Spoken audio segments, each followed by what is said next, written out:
సంక్షేమ పథకాలే ఆయన్ని రాజ్యాధికారం చేపట్టబోతున్నాడు. అది మీరు చూస్తారు. మేనిఫెస్టో చూసారా ఈరోజు?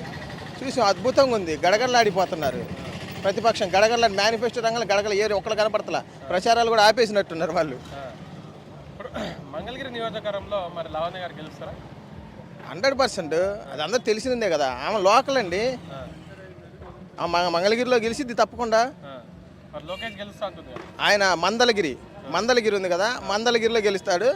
అక్కడ గెలుస్తాడేమో, అందుకని ఆ మందలగిరి వెళ్ళిపోయారు. నిన్న నామినేషన్ కూడా రాలా మంగళగిరికి, మందలగిరిలో వేసినట్టున్నారు.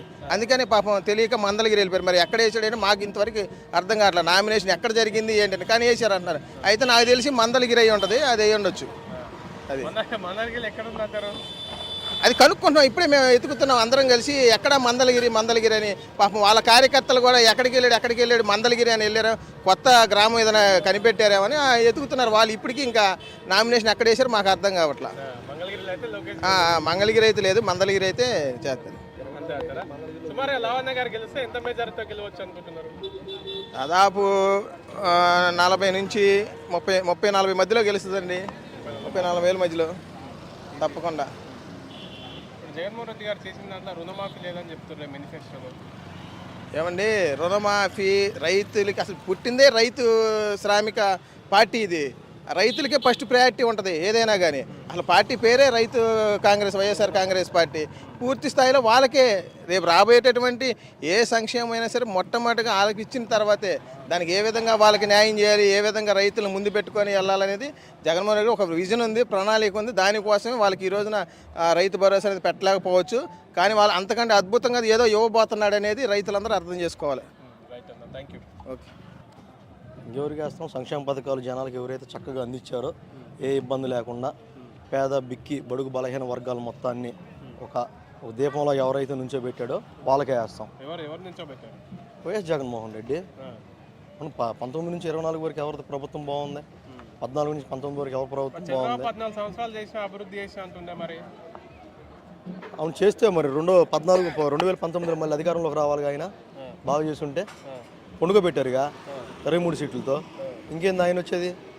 జనాలు మరి లబ్ధి పొందిన వాళ్ళు, ఆయన పథకాలు బాగా దగ్గరగా తీసుకున్న వాళ్ళు, ఆయన పథకాలు ఇదైన వాళ్ళు మరి 19లో ఆయన ఓట్లేసి గెలిపించాలి కదా. సెంట్రల్ గవర్నమెంటే బెత్తరపోయింది. ఈ స్టేట్ గవర్నమెంట్లో ఆంధ్రాలో అసలు ఏం జరిగింది, అసలు ఏంటి మిరాకిల్? ఇంకేంటి? ఇక్కడే మంగళగిరి నియోజకవర్గంలో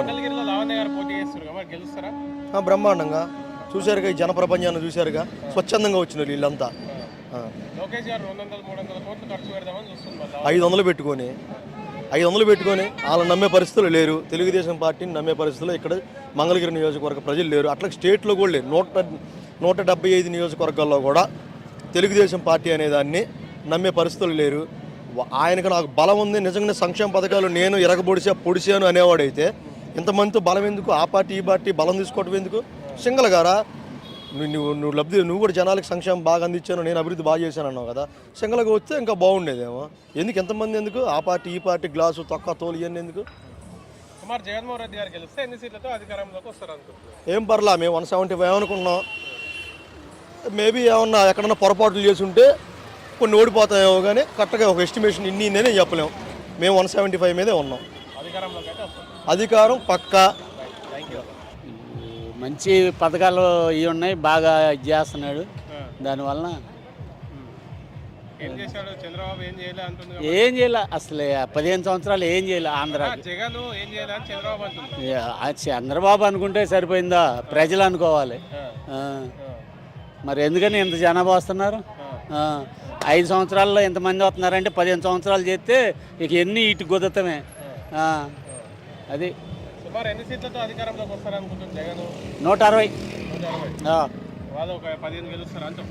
15, 13 అంతకన్నా రావు. పోయినసారి 23 తగ్గినాయి కదా, ఇప్పుడు 13 అవుతాయి. చంద్రబాబు నమ్మకం లేదు. చంద్రబాబు లేదు, పిఠాపురంలో పవన్ కళ్యాణ్ లేదు, మంగళగిరిలో లోకేష్ ఏం లేదు. పై డాబు సరే అలా అనాలి అంతే. ఇస్తారు, డబ్బు ఉంది బాగా. ఇప్పుడు 370 కోట్లు ఉన్నాయి కదా అవి ఏం చేయాలి? తీస్తున్నారు ఒక్కొక్కటి వామిలోంచి తీసి ఒక్కొక్కరు పంచుతారు. పంచితే మరి పంచినా వేయరు, తీసుకుంటారు వేసేస్తారు, వేసే వాళ్ళకి ఎందుకట్లా? అంతే. పబ్లిక్ అట్లా అనుకున్నారు, అట్లా చేయాలని అనుకున్నారు. ఇప్పుడు వైసీపీ నుంచి లావణ్య గారు అని పోటీ చేస్తారు ఈడ. తెలుసా ఆమె? వచ్చారా మీ ఊరికి ఎప్పుడైనా? వచ్చారా? వచ్చారు, 3 సార్లు వచ్చారు. డెఫినెట్.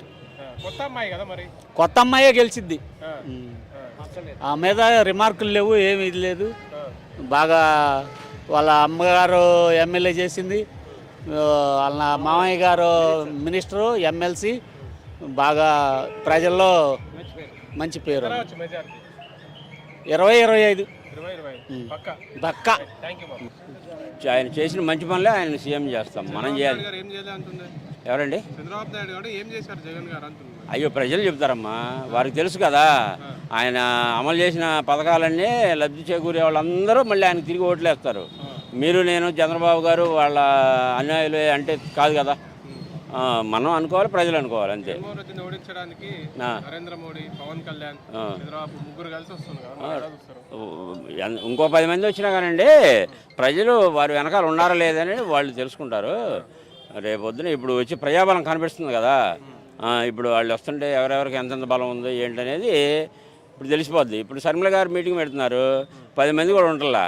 అదే ఆయనకి ఓట్లు వేసేవాళ్ళు ఎంతమంది ఉండారో దాన్ని బట్టి అర్థమైపోద్ది వాళ్ళకి, అంతే. అదే శర్మిల గారు నిన్నదా పోయారు, ఇవాళ ఏమో కాదంటున్నారు. ఎవరు నమ్ముతారు మాటలు? అది విషయం. ఇప్పుడు ఈరోజు మేనిఫెస్టో రిలీజ్ చేశారు జగన్మోహన్. ఓకే, ఎలా ఉంది చూసారా? బాగానే ఉంది. ఆ మేనిఫెస్టో, పాత మేనిఫెస్టోని అలాగే ఉంచి కొన్ని ఆయన చేయగలిగినటువంటి కొన్ని పథకాలని పెంచారు. మళ్ళీ ఆ చేయూత కానీ, ఆసరా కానీ, రైతు భరోసా కానీ, ఇవి అమ్మఒడి కానీ, ఇవన్నీ మళ్ళీ పెంచారు కదా, అంతే. అంతగానే చేయగలడు ఆయన, నిజంగా చేస్తాడు కాబట్టి. ఇప్పుడు 5 రూపాయల వడ్డీకి డబ్బులు ఇస్తానంటాడు, ఒక 10 లక్షలు తీసుకుంటాం, అది తిరిగి కట్టాలి కదమ్మా.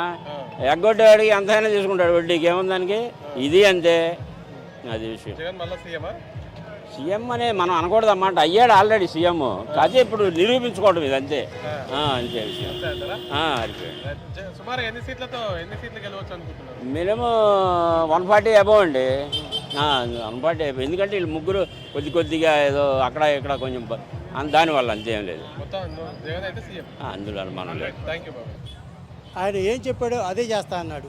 చేయని అన్నాడు, చేయలేని వదిలేశాడు. ఆయన కోసం మేమంతా జెండా పట్టుకొని సిద్ధంగా ఉన్నాం. సిద్ధం అంటే గుద్దడానికి మేము సిద్ధం కాదని అంటున్నాం మా టీడీపోలు. మేము గుద్దడానికి కాదు, మేము ఓటు వేయడానికి సిద్ధంగా ఉన్నాం. మా ప్రజలంతా ఓటు వేయడానికి సిద్ధంగా ఉన్నాం, ఆయన గెలిపించడానికి సిద్ధంగా ఉన్నాం.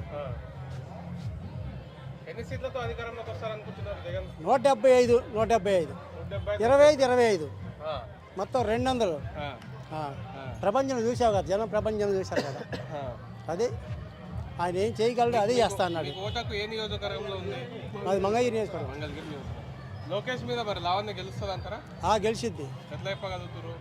గెలిచిద్ది. ఆయన చేసి సంక్షేమ పథకాలే అంతర్దేశీయ లోకల్, ఆమె లోకల్ నాయకులు. ఈయన లోకల్గా, నాన్ లోకల్.